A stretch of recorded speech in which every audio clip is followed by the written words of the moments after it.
ஆண்டவராய் இயேசு கிறிஸ்துவின் வெளியேறப்பட்ட நாமத்தினாலே கர்த்தருடைய ஆவியானவர்களுக்கு கொடுத்ததான ஏஜே பவர் மினிஸ்ட்ரி ஊழியத்தின் சார்பில் அன்பின் நல்வாழ்த்துக்களை தெரிவித்துக் கொள்கிறேன். எனக்கு அருமையானவர்களே, எப்படி இருக்கின்றீர்கள்? இந்த காலை வேளையில் ஜெபித்தீர்களா? வேதம் வாசித்தீர்களா? கர்த்தர் உங்களை நிறைவாய் ஆசீர்வதிப்பாராக. ஹல்லேலூயா! உங்களை நிறைவாய் ஆசீர்வதிப்பாராக என்று மனதார வாழ்த்துகிறேன்.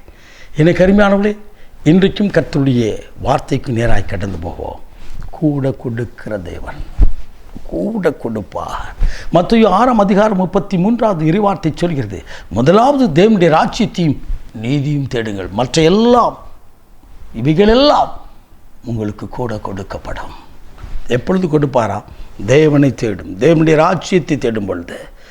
நீங்கள் ஒவ்வொரு நாளும் ஆண்டவர் சமூகத்தில் தேடி ஜெபித்து பாருங்கள், நிச்சயமாக ஆண்டவர் உங்களை உயர்த்துவார். ஹல்லேலூயா!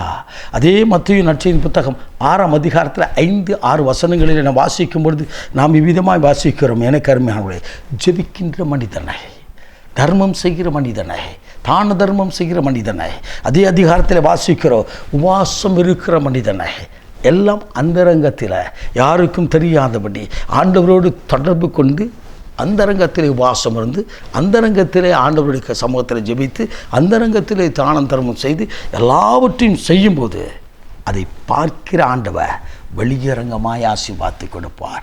அதை பார்க்கிற ஆண்டவர் வெளியரங்கமாய் ஆசீர்வாதத்தை கொடுப்பார். ஹல்லேலூயா! ஹல்லேலூயா! அருமையான ஒரு ஊழியர் திருமண அழைப்புதலை கொண்டு வந்தார்.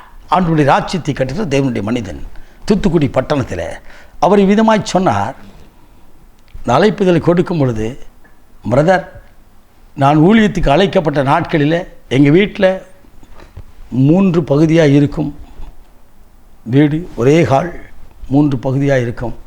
ஒரே ஒரு இடத்துல தான் ஒரு குண்டு பல்ப் இருந்துச்சு. இதே போல் திருமணம் அழைப்புதல் கொடுக்கும்படியாய் வந்தார்கள் ஒருவர். அப்பொழுது வீட்டில் பின்பகுதியாக இருந்த அந்த குண்டு பல்பை எடுத்து நான் முன்பகுதியாக போட்டு அவர்களை வரவேற்றேன். இருவேளையில் இதுதான் என் நிலையாக இருந்தது. தேவனை மாத்திரம் தேடினே, உபவாசித்தே, ஜெபித்தே. கர்த்தர் எனக்கு கொடுத்ததிலிருந்து கர்த்தருக்கென்று ஒரு பகுதியும் இன்னொரு பகுதியும் ஏழைகளுக்கென்று விதவைகளுக்கென்று கொடுக்க ஆரம்பித்தேன். அந்த நாளிலிருந்து இந்த நாள் வரை நான் கொடுக்க ஆரம்பித்தேன். என் தலையை ஆண்டவர் உயர்த்தினார். இன்றைக்கு ஒரு பெரிதான ஒரு சபையை கர்த்தர் கொடுத்திருக்கிறார். என் பிள்ளைகள் கர்த்தருடைய ராஜ்யத்தை கட்டுகிற பிள்ளைகளாய் மாறியிருக்கிறார்கள். அதில் ஒருவனுக்கு தான் திருமண காரியம் என்று சொல்லி உங்களை அழைக்க வந்திருக்கிறோம் என்று சொன்னார்கள்.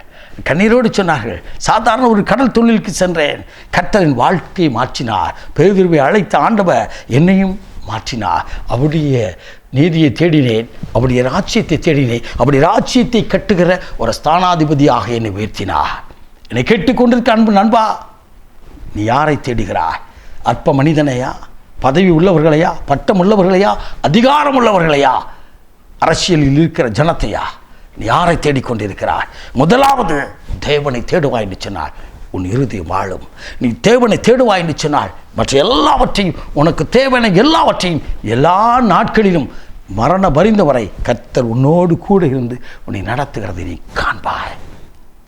என்றோ ஒரு நாள் இல்லை, இன்றைக்கு ஆண்டவர் சமூகத்தில் அர்ப்பணித்துப்பார். இன்றைக்கு ஜெபிக்கிறேன், பதில் இல்லையா?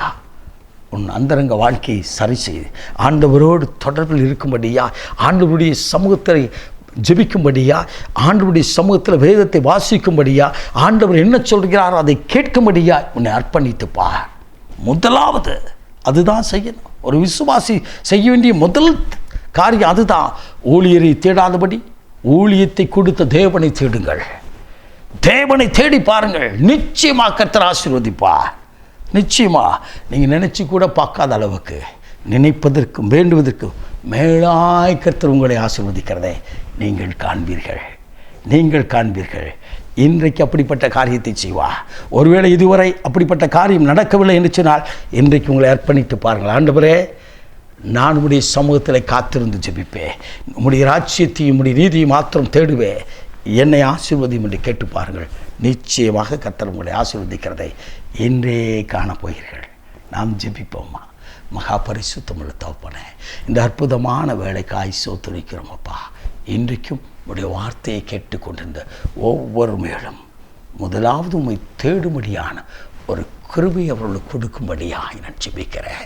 அப்பா, உம்முடைய சமூகத்திலே அவர்கள் தேடின நாட்களில், தேடுகின்ற காலங்களில் ஒரு வாழ்க்கையிலுக்கு வறட்சிகள் மாறட்டும், தரித்திரம் மாறட்டும், இல்லாமை மாறட்டும், இயலாமை மாறட்டும்.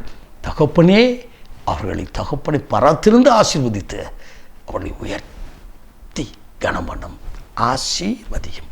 இயேசு இரட்சகரின் விலையேறப்பட்ட நாமத்தின் பிதாவே, ஆமென், ஆமென். God bless you.